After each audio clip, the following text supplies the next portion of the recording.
Tech Cocktail Conversations, candid insights from startup founders, entrepreneurs, and thought leaders from around the globe.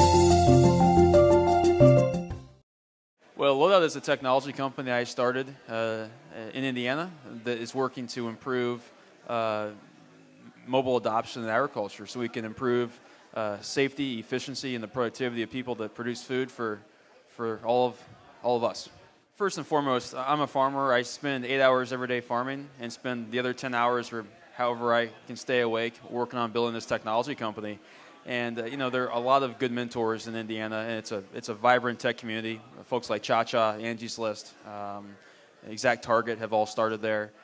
So having mentors that have been on the East and West Coasts and can guide your vision really makes it so there's no excuse why you can't succeed. And we're self-funded to this point, and we've been fortunate to have the resources to do that by ourselves. But Indiana is a great place to start a company.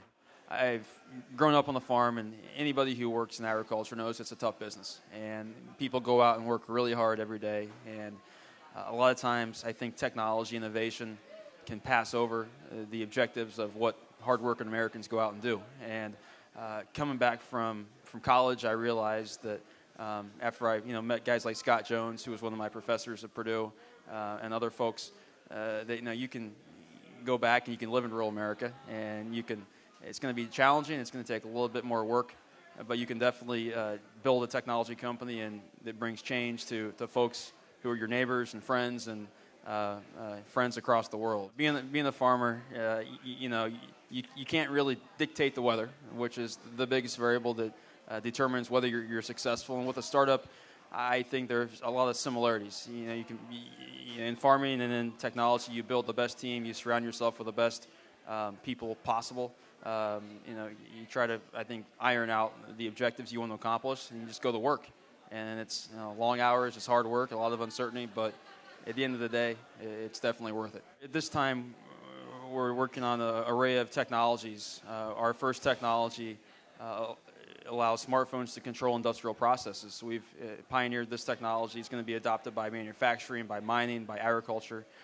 We're doing projects in Africa to help African farmers be able to use tablet devices to learn more about water purification and make their families healthier.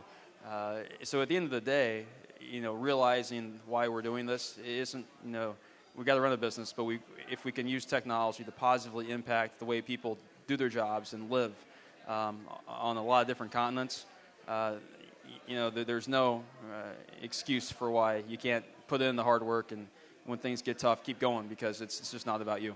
I think everybody's different. I see a lot of folks that try to go out there and be like everybody else. And I think the biggest variable that you can really dictate in your success is being who you are and relating your vision and your passion to something that's personal.